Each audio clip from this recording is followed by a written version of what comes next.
Assalamualaikum warahmatullahi wabarakatuh. Bagaimana kabar anak-anak hari ini? Masih semangat bukan? Nah, hari ini kita akan belajar tema 1, subtema 3, bersyukur atas keberagaman, pembelajaran 1. Tujuan pembelajaran hari ini: 1.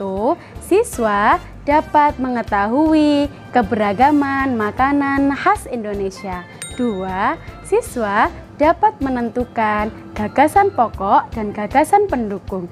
3. Siswa dapat mengetahui pemantulan dan penyerapan bunyi.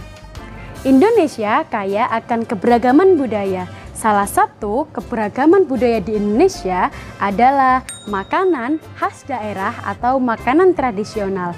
Contoh, di Provinsi Bali ada nasi jinggo, yaitu nasi pulen yang dibungkus dengan daun pisang dengan porsi kecil yang dilengkapi dengan mie goreng dan ayam suwir pedas. Di Sulawesi Utara ada bubur Manado, yaitu bubur putih dengan dilengkapi jagung manis, labu, kangkung, bayam, dan kaldu ayam. Bubur Manado dapat disajikan dengan suwiran ikan. Di Yogyakarta ada gudeg. Gudeg adalah makanan khas Jogja yang terbuat dari nangka muda. Gudeg rasanya manis, biasanya dilengkapi dengan tahu dan tempe bacem. Dilengkapi juga dengan ayam suwir dan krecek. Krecek adalah kerupuk kulit yang direbus. Rasanya pedas. Di Papua ada makanan khas namanya papeda. Apa itu papeda? Papeda adalah bubur sagu yang tawar rasanya. Biasanya dimakan dengan ikan tongkol atau mubara kuah kuning. Di Surabaya, Jawa Timur, ada makanan khas rujak cingur dan lontong balap. Rujak cingur adalah makanan perpaduan antara lontong, tahu, tempe, dan cingur sapi. Biasanya dilengkapi dengan sambal yang terbuat dari petis udang. Sedangkan lontong balap adalah makanan perpaduan dari lontong, tahu, dan gorengan yang berasal dari singkong yang disebut lento, dilengkapi dengan kuah sayur yang terbuat dari tauge. Setelah Bu Saro dan Bu Nida menjelaskan tentang makanan khas Indonesia, sekarang anak-anak bacalah teks berjudul Gado-Gado di buku Bu Pena halaman 246.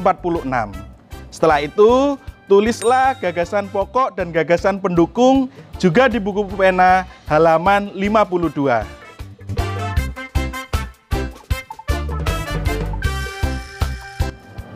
Anak-anak, pada video sebelumnya kita sudah mempelajari sifat bunyi. Bunyi dapat merambat. Kali ini kita akan mempelajari sifat bunyi yang kedua, yaitu bunyi dapat dipantulkan dan juga diserap. Bunyi dapat dipantulkan apabila mengenai benda yang keras, contohnya kaca, dinding, dan logam. Seperti halnya ketika anak-anak berada di kamar mandi dan bernyanyi, suara yang kalian dengarkan seakan-akan keras, karena itu adalah efek pantulan bunyi dari dinding. Selanjutnya, bunyi bisa diserap oleh benda yang lunak, contohnya karet, karpet, kemudian kertas dan busa. Seperti halnya ketika anak-anak nonton bioskop, bunyi yang begitu keras dari film tersebut tidak sakit di telinga kita, dan juga bunyi tidak merambat keluar gedung bioskop. Karena apa? Karena gedung bioskop, dinding dan lantainya sudah dilapisi oleh karpet. Bunyi diserap oleh karpet-karpet tersebut. Demikian pembelajaran hari ini. Kita sudah mempelajari makanan khas daerah yang ada di Indonesia dan juga sifat-sifat bunyi. Semangat belajar. Pak Gofar akhiri. Assalamualaikum warahmatullahi wabarakatuh.